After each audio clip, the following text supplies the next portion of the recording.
Hey, everybody. This will be the most heavily debated episode in Horror Movie Night history, is my prediction, because I think that we have another exciting edition of the Kellys versus Roger. As, 2-on-1.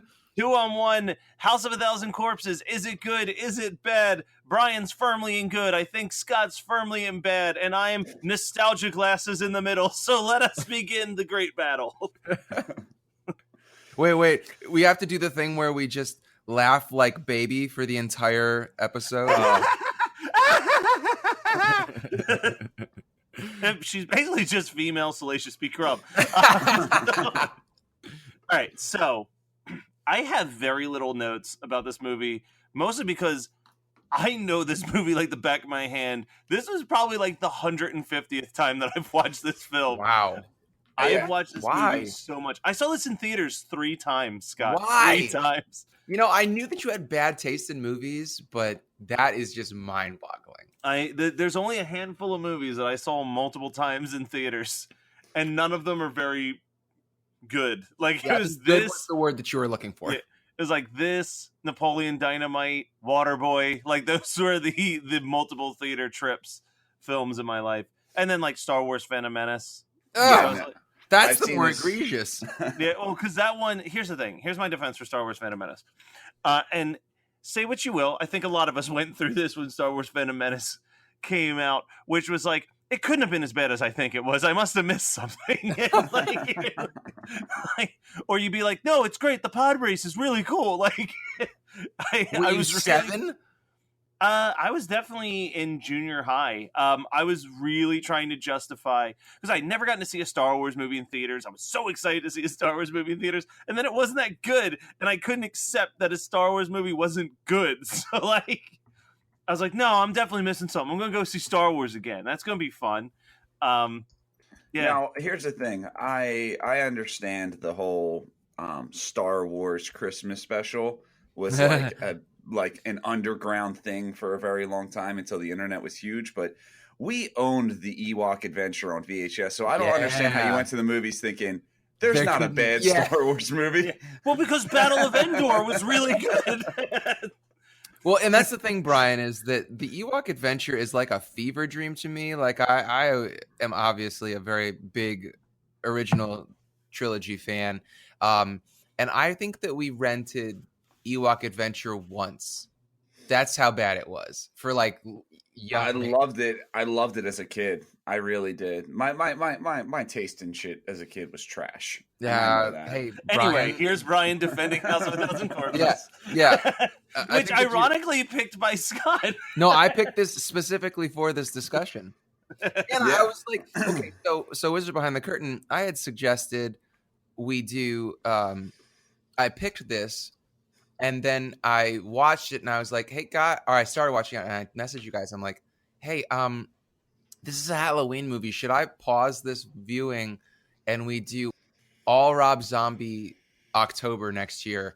And Matt was like, Scott, I don't want to hate my favorite month of the year. So. Yeah, I mean, I don't think that Rob Zombie is the greatest thing that ever happened to horror directing at all. But I remember when this movie came out, I fucking loved it. I was so excited. And like a lot of the things that I loved in high school, I don't like as much, but I think that the nostalgia for it all, I still really enjoy it. And I do think that this is the most interesting Rob Zombie to me because it's now everything that he does is kind of a cliche and it's like he just keeps repeating himself.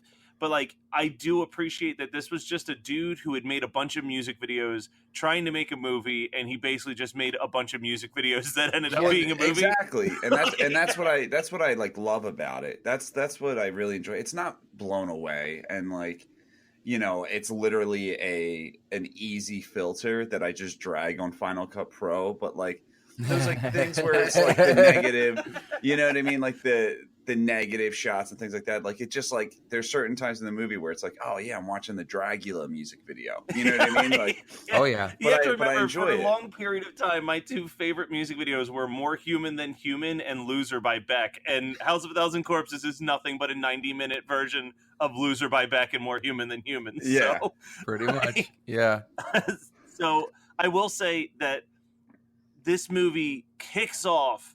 I am in love with the opening still. The old grainy TV thing and the Dr. Fangula or whatever his name is, like Dr. and Satan.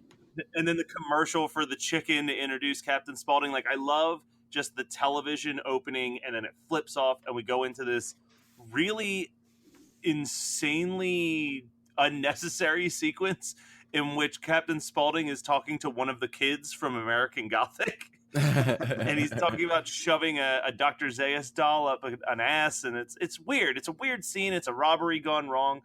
And, you know, there's a couple editing moments in that where I'm like, ugh. Like, the multiple takes of the dude turning his head and stuff. I'm like, okay, I could do without some of this. But I like it. I just like it. It's fast. There's not a slow point in this movie. It's an hour and 20 minutes, and it just gets running. Like, I love the intro theme song. You know, I just do. This movie has actually, I would say, my two favorite Rob Zombie songs in it, because I do love the House of a Thousand Corpses song, and I love Pussy Liquor. I think Pussy Liquor might be my favorite Rob Zombie song. So the one thing I did grow out of with this movie was, because I love the soundtrack from when I was younger, and I loved Run Run Rabbit, which is like such an average song. That's probably all I could say negative about this movie. Like, Run Run Rabbit doesn't hit the peaks that you want it to. It doesn't hit it. Everything else flawless. Run Run Rabbit. And we're gonna keep this simple. So it's Captain Spaulding is talking to the guy about Dr. Zaius. He's played by Sig Haig, who is in Jackie Brown with Michael Keaton, who's Beetlejuice. It's a quick Beetlejuice one. We'll get it out there. That was easy. Wow, nice. Yeah. But I will say this, it's tough for me to debate this movie, because if Scott was to go into this movie and be like, this sucks, I don't want to watch this, but I'm going to watch it anyway, I'm like more confident in fighting him. But he genuinely like messaged me when it was an idea, and he was like, pretty much like, I'm going to give this a second shot. I hope it's a good movie. And he doesn't think so. So I don't know what else to do. Okay. So here's the thing. Give me a little credit here. So it's not that I don't think it's a good movie. It's just that I don't really, it's like, it has no caloric value. No, it's got nothing. It brings nothing to the table. And also it's the most egregious thing about this film is that it's like, how do I even say it? I feel like it's less interesting now that I've seen other Rob Zombie films, because he's done the same thing so many times that I'm like, oh, this. I mean, like, it doesn't hit for me because when I first saw it, when it first came out, I thought that it was so bombastic. And now I'm just like, okay. I don't need, like, I was so stoked for the Dr. Satan scene at the end, when it's like, okay, he's really like, I remember that being the best part of the movie is when. See, that's my least favorite part of the movie, probably. Really? I think the last 10 minutes just makes so little sense. But that's what I liked about them originally, and I was expecting them to be still fun, and they're not. They're just it's just like boring now. Yeah, I never like. See, I like. This is probably not what you're supposed to like in this movie, but like, I like the comedy in the movie. I think the comedy's the strongest point in this movie, and it's not even necessarily like good comedy, but it's like stupid stuff like, how about you help me, Goober? Oh, actually, my name's Gary, like Gary Uber. It says G Uber here, but somebody in the back wrote an extra O because they're an asshole. Yeah, like, friggin' asshole. Like that stuff I love. Or like Otis's speech where he's screaming about, you ever work a real job? And I'm not talking no white socks with Mickey Mouse on one side and Donald Duck on the other. Like, he does such a good job of channeling the insane Charles Manson ramblings that it's almost comedic.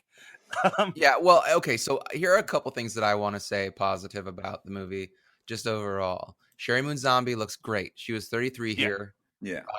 And actually, I looked it up, and she and Rob only got married the year before. And that's cool. Also, Bill Moseley is very charming in this. Like, as charming as, like, a psychotic serial killer could be, but definitely doing a lot of the fun shit that I liked about Chop Chainsaw Chop. Massacre 2. Yeah. Yeah. But like also, I had never seen Chainsaw Massacre 2 when I saw House of a Thousand Corpses. So Matt remembers that when I finally watched Texas Chainsaw Massacre Part 2 a couple years back, I was like not loving it. And then I watched it again for the show and I love it. So it's so hard to go back and watch something that owes its entire existence to TCM2. It owns like shots. Like the catacombs at the end of this movie feel straight out of TCM2. Yeah. Yep. Yeah, and that it doesn't do it any favors. That's what's so hard for me, is that like I don't hate this film. I just wish that it made me feel more. Like I felt more for it back in 2003 when it came out. See, and I think that I feel more for this movie now that I've seen a bunch of Rob Zombie's other movies, because while I think that he's gotten a little bit better with his directing and he's gotten a little bit less like editing effects, After Effects. Oh my God, like, the effects in this are so dumb half the time. But, I mean, like the After Effects. Yeah, but like this movie, I feel like, gun to my head, if I had to pop in a Rob Zombie movie, it would be this one time and time again, because it's the fastest one. It's got the most like frantic energy to it.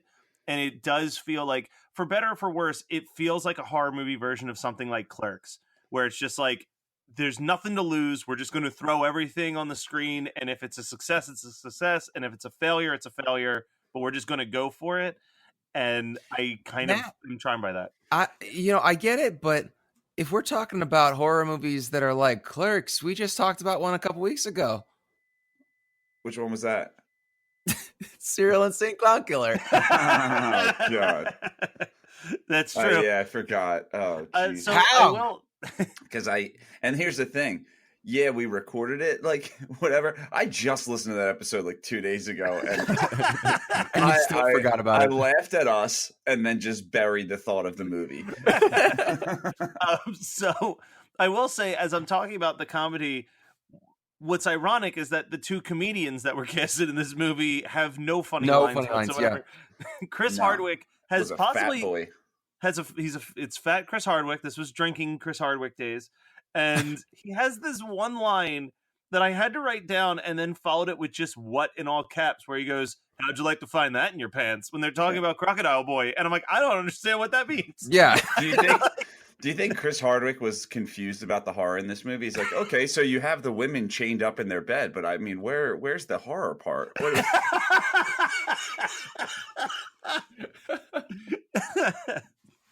Oh, Christ.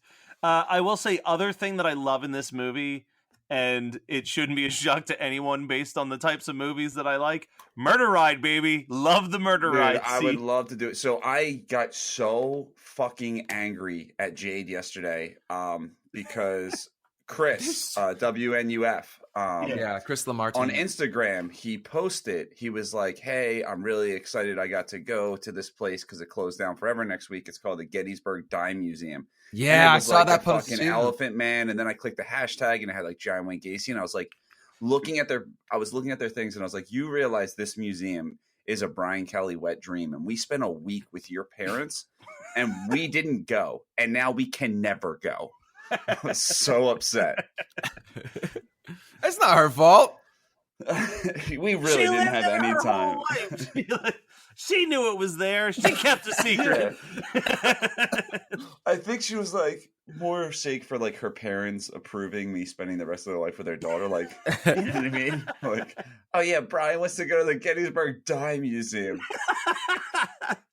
Sorry, Mom, Dad, I know you really want to take us out to dinner, but Brian wants to stare at the serial killers that he idolizes, as said on the most recent episode of the podcast. Or what did he say? He goes, oh, advocate. I'm a serial killer advocate.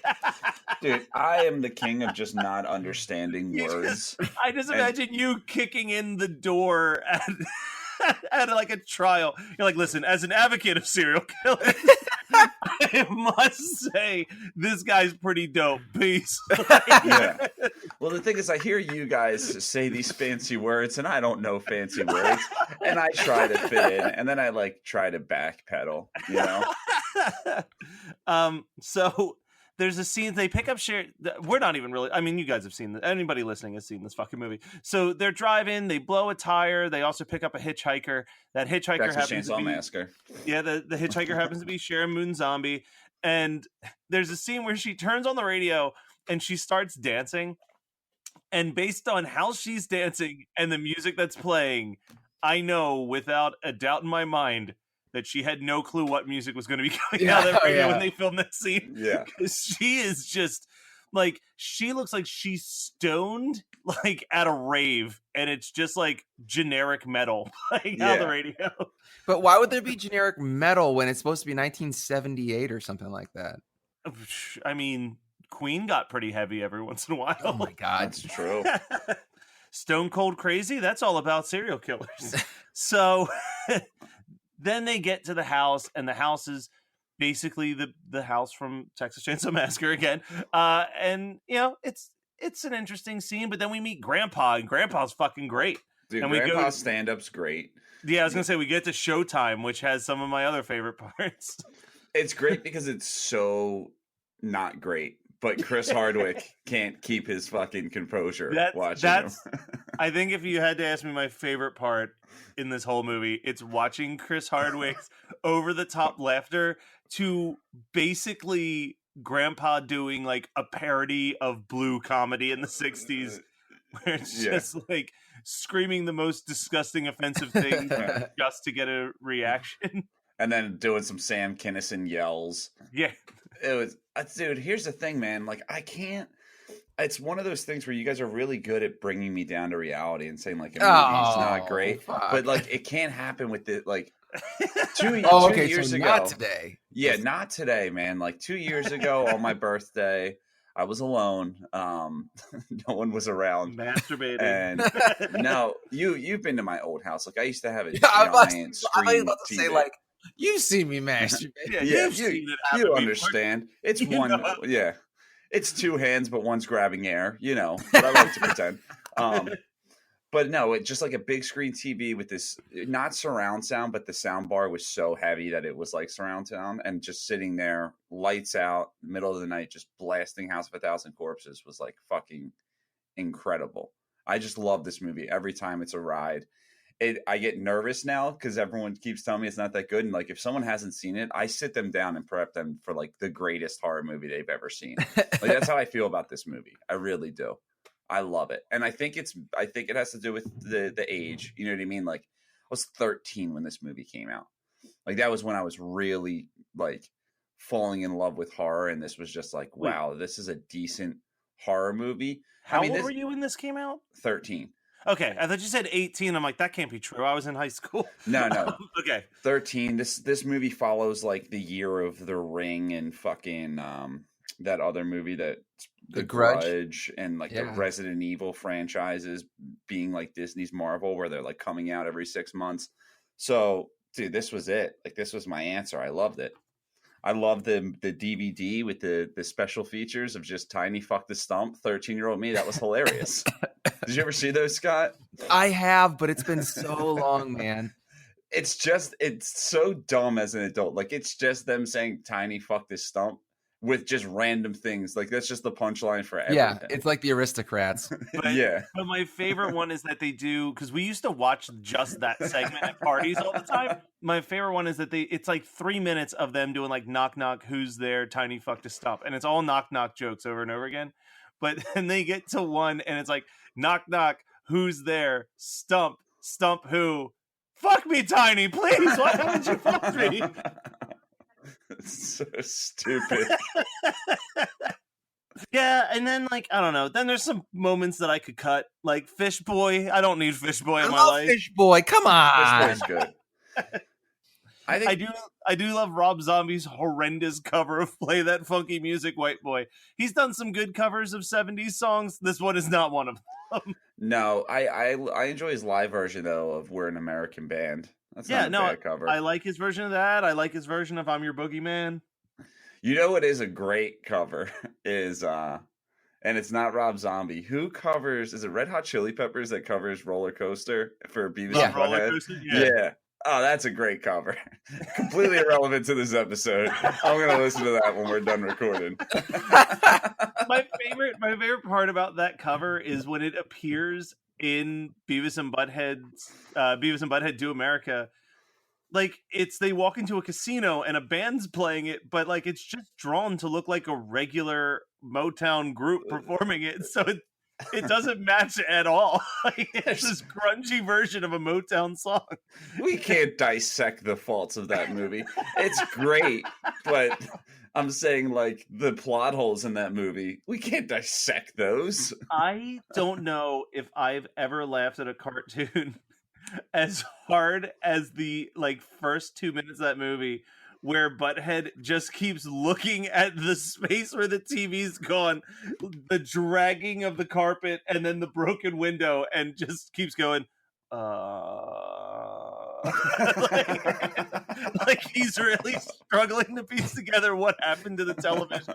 It fucking kills me every time. So, Scott, have you ever seen Why Buster are we still Poindexter? talking about Beavis and Butthead? Because we've said all that can be said about House of a Thousand Corpses. All right, anyway, back to House of a Thousand Corpses. Other scene I could do without, the skunk ape scene, because what the fuck is that scene? That Skunk scene ape? doesn't make sense. Yeah, it's where Bigfoot rapes his wife. Or he's just the guy telling the story in her dream about Bigfoot raping his wife, and it's an all negative filter.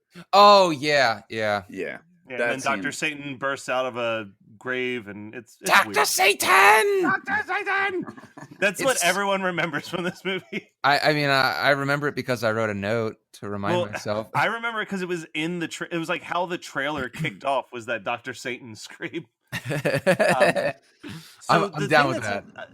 So I will say the thing that's interesting about this movie is a lot of the footage of like Bill Moseley or Sherry Moon Zombie just like talking to the camera in like the sepia tone was not originally going to be in the movie. What had happened was Rob Zombie had shot the movie, he had given it to the studio that was going to put it out, and they didn't want to put it out. And like he became really good friends with Bill Moseley, and Bill Moseley would come to him in Sherry Moon's house, and in boredom, they would just go down into his basement and film these random things. And okay, yeah. And as the movie became less and less valuable to the studio, Rob Zombie was able to eventually just buy the movie back, and then he just inserted bits and pieces of what they had filmed in their own boredom into the movie to kind of like give it a more bizarre editing pace for when he was like able to sell it to a studio that would actually put it in theaters. So like this came out in 2003. 2003. I think it had been done since like 2000 or 2001 and was just sitting on a shelf collecting dust. So he and Sherry Moon weren't married when they made that? I don't think so. I think he met her on the set, they started dating, and then they were married by the time it came out. There's no way, because she's Living Dead Girl. When did that song come out? Like 99, 2000. So probably right when they were filming. Oh, they didn't get married until 2003, though. Because she was in that video. She was. I know she was in that music video. So maybe, I don't know. Who knows? Sherry Moon, let us know. Tell us your story. Shoot us an email. Yeah. So it looks like Sherry Moon Zombie had aspirations to do cartoon voiceovers and even took classes for it. And attended the Connecticut School of Broadcasting in hopes of becoming an MTV VJ, but found herself preoccupied while going on tour with the band White Zombie. When White Zombie disbanded and Rob Zombie went solo, he took Moon on as a dancer, where she choreographed dance routines and created costumes for the tour, and appeared in 11 of the music videos, and was on the cover of the remix album American Made Music to Strip By. So they've known each other since White Zombie was still a band. Gotcha. Nice. Yeah. So good for them. I'm happy for you guys. Rob, Sherry, just give us a call. We'll all hang out one day. Yeah. I'll watch all your movies. I've said this before, and I think even Scott is, but like, you give me an opportunity to actually just like sit and hang out with Rob Zombie, I'd take it. He seems like a really cool dude to chat with. Really, really cool dude. Yeah, I mean, and no one cares, but you know, he's vegan, so he already has my vote. I was gonna say, you got a starting conversation there.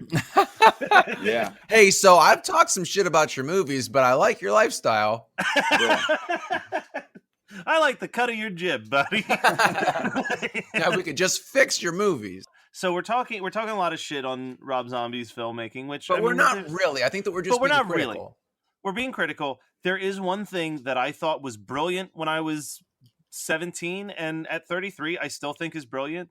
Is I love the long drawn out crane shot before the cop gets shot in the head. Yes. And I remember seeing it in the theater, and that scene, seeing it opening night in a theater packed with people, and the tension that builds in that theater, where like you're just sitting there in silence, and then suddenly like people are like, "Is the film broken? Like what's happening?" And then like people are like, "Shoot him!" Like it actually like turns you into like cheering on the violence, and it's so well done. It's such a well done sequence. That's actually pretty interesting, like from a sociological perspective. That I'm sure that he did that on purpose, but because I feel that stress, like, God damn it, just be done. Yeah, and I that's why I love that scene. I think that there's moments of brilliance in this movie, but they're just hidden in a lot of like ADHD editing. Yeah, but your biggest problem is not seeing the brilliance of Dr. Satan. Dr. Satan! Look, if I wanted to see a miner running around with a pickaxe, I'd just pop in the original Bloody Valentine. And if you wanted to see the Dr. Satan scene done better, you can just watch Frankenstein's Army from about 2013 or something. God, I love that movie. And this is coming out just in time for you to see the newest version of Frankenstein's Army, Overlord. All right. Well, do we have anything else to say about House of a Thousand Corpses? I got through my 8 notes. I didn't take any notes. I actually haven't even seen this movie in like 2 months because I didn't need to watch it. I've watched this movie within the last 2 months. Don't need to prep for the show. Brian, yeah. Because this is like, I'm going on hundreds. I watch this movie several times a year. I love this movie.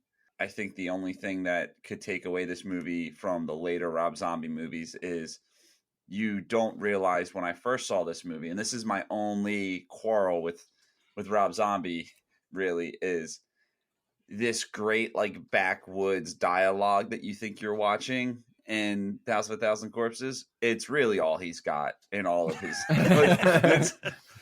It's not like, oh wow, that's a very interesting dialogue you picked for this movie. It's like, I feel like if Rob Zombie made a movie about like the fucking mob in New York in the early 1900s, they would talk like this. It's like, well, slap my ass and call me a donkey.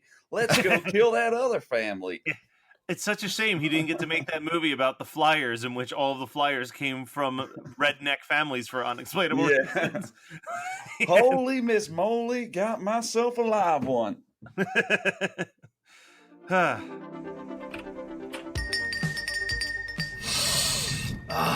smell of the video store. I love this place. Do you remember when you could just look at the walls of covers? We had to choose just by looking at the cover and reading the crappy synopsis. You were leaving with one. And the only way to know what new movies were coming out is you actually had to watch the trailers instead of skipping them. Right, we didn't have the internet to look it up. We had one guy named Todd behind the counter that would tell us what was good or not. And Todd strangely liked way too many romantic comedies. Yes, but you always knew when the boobies were coming because Todd made sure. Oh, and remember all the awful CG we had to put up with in the mid-90s? We talk about that a lot, don't we? Join us on Analog Jones and the Tempo Film, where we talk about VHS tapes. And we wax nostalgia like none other. All right, so what was your guys' double feature with this movie? So, I picked this movie. I get first dibs. TCM 2. All right. So I expected that would be taken off the table very quickly. So I was like, okay, yeah. I mean, that's the easy one. If you're gonna be, I'm going the easy route this simpleton. You can go with that. I'm gonna go with a slightly deeper cut. I'm gonna say, you know what? I don't love this movie, but I feel like if you're a fan of House of a Thousand Corpses, you might enjoy this film as well. Obviously, Mr. Zombie is a huge Tobe Hooper fan. And I think that he definitely was at least pulling a little bit of inspiration from 1977's Eaten Alive as well while putting this movie together. So I recommend double featuring this with Eaten Alive. That's so obscure. Like no one's going to actually watch Eaten Alive ever.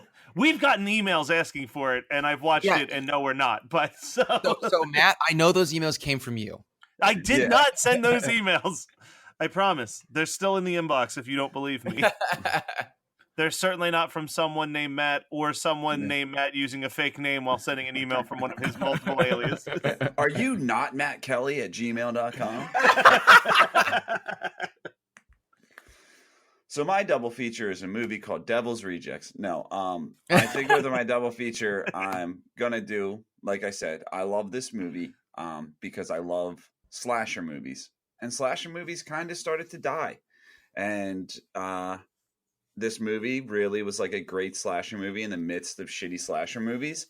And I'm going to show them another movie around the same era, give or take a few years. But I'm going to say, let's watch Hatchet. Because Hatchet is another slasher movie that I just absolutely love post-2000. And that would be my double feature.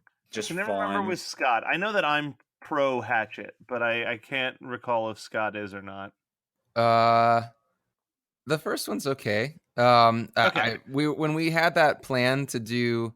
Oh yeah, you only wanted to watch the first one. I was like, I will only do this if we watch if Horror Movie Night gets to do the first one, and everybody's like, that's cool, and we never did it. But I still have those notes somewhere because I'm not rewatching it if we eventually get back to that.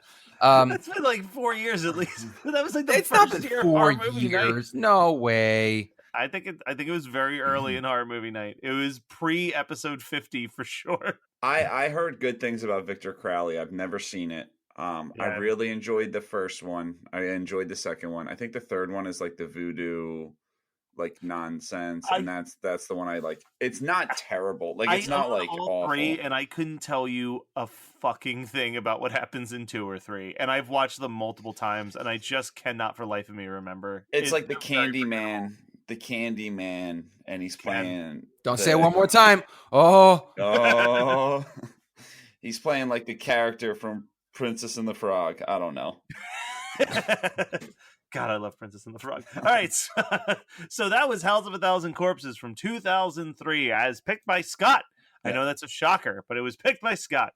We will be back next week with another episode of Horror Movie Night, and we've got a special guest, and we're talking about a slasher film again, and we're going to have another situation where Brian has to defend his love of a movie that other people think isn't so great. Spoiler alert, he doesn't do such a good job this time around. I didn't really do a good job this one. But don't ever miss any of the exciting episodes of Horror Movie Night. Just go ahead and visit our website at hmnpodcast.com. You can send us emails at hmnpodcast@gmail.com. And also you can rate, review, and subscribe on all of the iTunes stuff to help us get a nice little bump in the overall iTunes charts. And also, Scott and all of us do a great job running social media. So visit our Twitter and our Instagram and our Facebook. Definitely the Facebook. Certainly visit the Facebook. And that is all. So we'll be back next week. Peace! What are we titling this episode? House of a Thousand Corpses or Beavis and Butthead Do America? Talk about both an equal amount of time.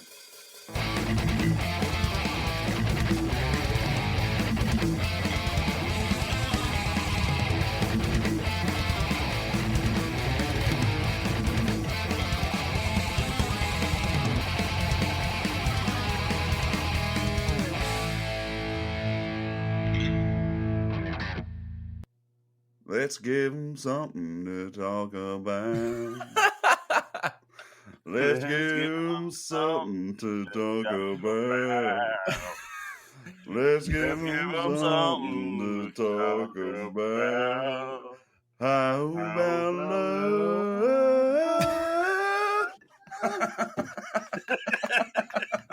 I'm letting you guys fall on your own swords. We couldn't keep it in sync. I wasn't sure if you were like going to change the lyrics or anything, so I'm like, all right, let me stay a beat behind. No. Matt is the slap back echo of a failed joke. Were you just watching the 10 recently? No, but it's funny you said that. The whole reason I got in my head was me and Jade were arguing over if a Vine was funny, and I would never put my hands on Jade or not. But as we're like arguing, I just pictured the scene in the 10 where he just karate chops his wife and then stands there for like 10 seconds, like, "Sorry, honey, I didn't see you there," and then that led me into singing that song, and I was like, I want to start the show off with us singing that, but it's a fail, so we're gonna cut that. We'll try next week. That Matt's gonna keep it in. It's not even intentional. He's just gonna be like, "Oh, sorry, I forgot to cut that," and the episode's been out for 6 hours. So, Yeah. So here we are. All right, let's try this. You're listening to the Geekscape Network.